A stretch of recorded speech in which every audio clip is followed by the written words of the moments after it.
Billy Beige here, and today I'm going to be customizing the Flash movie Batmobile, but really the '89 Batmobile. I'm going to be putting a matte coat on it. I'm going to be taking it apart too. I'm going to go over the pieces, stuff like that. Hopefully I have a grasp on time-lapse video stuff to actually have where it's not just real time. If it is, I'll have where I just like slice it up and stuff and just put some kind of like lame music over it that's copyright free from YouTube. But for this project, I'm going to go over my supply list too, because you can do it too. If you have this, you bought it for retail, and you want to have a matte black, cool looking '89 Batmobile, here's all you need. You need a acrylic spray paint. This is Krylon Fusion all-in-one. Stronger adhesion 5 times. Paint and primer, matte black. It's acrylic. You want to use an acrylic spray paint, not enamel, not an oil-based, and not a latex, for the love of God. Just acrylic spray paint. That's all you need. Matte black. Lens wipes. I'm going to use that to wipe down all the fingerprints and smudges from the factory and myself, mainly from myself. Blue nitrile gloves. You can use black nitrile gloves. I don't care. A X-Acto knife to cut out the spots for the windshield there. You should probably have your safety tip on there. Put it out there. Masking tape. A screwdriver, which out of everything was the hardest thing for me to find because God, can I lose a tool. But screwdriver that's small enough to get into the holes on the bottom of the Batmobile and its Phillips head. And I got like a little mask. I'm in a well-ventilated area. I have a vent fan that I'm going to kick on once I start painting and everything. It is hot as hell in here, but at least it's not humid. It's a dry heat, so it'll have where it helps the paint dry faster. I'm going to use my little electric fan to blow air over everything while I do this to kind of speed it up. But I'll paint it today and then do some detail work on it and stuff like that and put it together tomorrow once the paint is like fully dried. And hopefully I'm patient enough to do that. No guarantees, guys. No guarantees. So let's get started.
hopefully you can't hear too much of the rain that's coming down on my tin roof now. But now I have everything taken apart. I couldn't get this out because it seems like if it is clipped into the top right here, it's also glued. And then these seem to be glued in as well. So I'm going to have to mask these off. I wish I could have got the tail lights out, because the tail lights have where they're like a separate piece popped in. Little kind of little light things they have where they're heated off or melted off or whatever in there.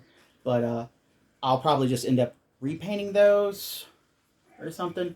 Or I'll try to mask those as well. And I'll mask off the end here. I got to mask off a little bit with this because this is the only part that's going to be showing here, because I'm not going to be like, oh, look at the bottom of my Batmobile. So I got to mask these off here. I'm not gonna. Well, I'm gonna mask these off. Mask off the tires so I don't get those. Oh, let me see. Pull these tires off. Can I pull these tires off? Nope, not gonna fuck with these tires. But they're nice rubber tires. They're also not like aligned, so spin those around.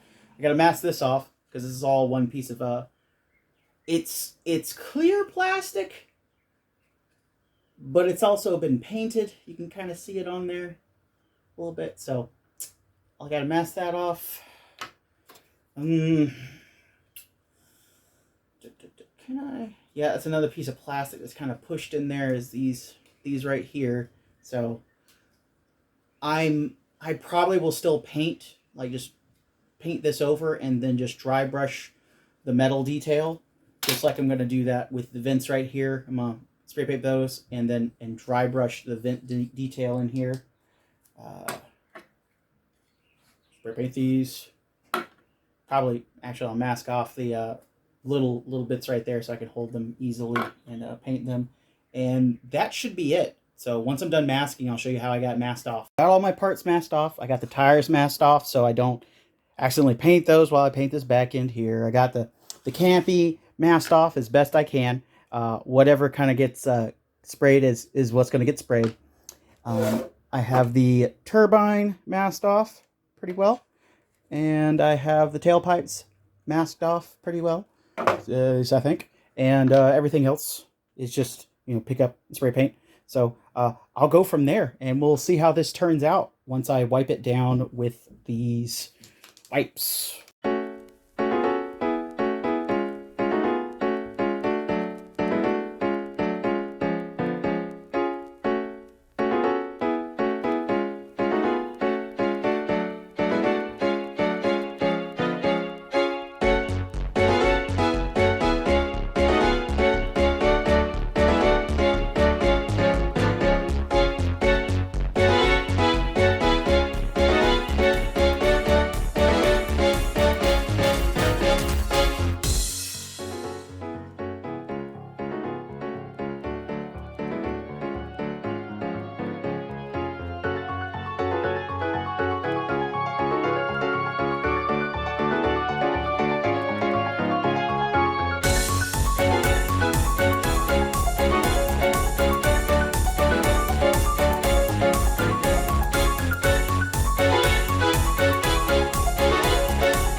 So I have gunmetal. Can we see that? Yeah, I have gunmetal right here. And then I also have chainmail silver because that's the only kind of metal colors I have. I also have a brass. I'm going to use that on part of the exhausts and kind of machinery on the side there on that.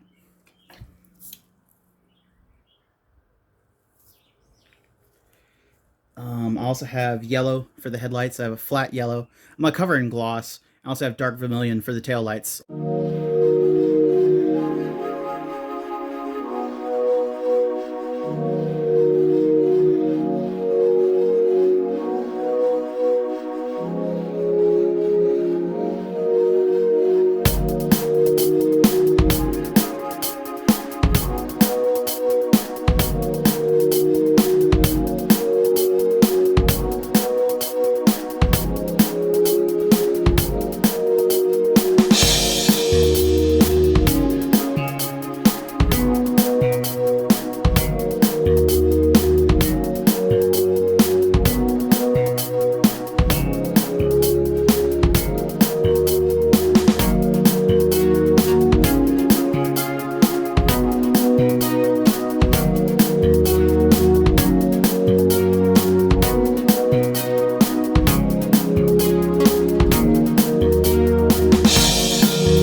So I still have a little bit more paint to do. I need to do the headlights and tail lights, but I'll finish that and I'll post a complete video later. But I'm just proud to have this thing back together in one piece with all the screws and no extras. But I think it looks a lot better. Um, there's a couple areas that I need to like touch up and stuff, but overall, I think this Batmobile looks pretty badass. Thanks for watching. Uh, can only go up from here, guys. See y'all next time. Bye.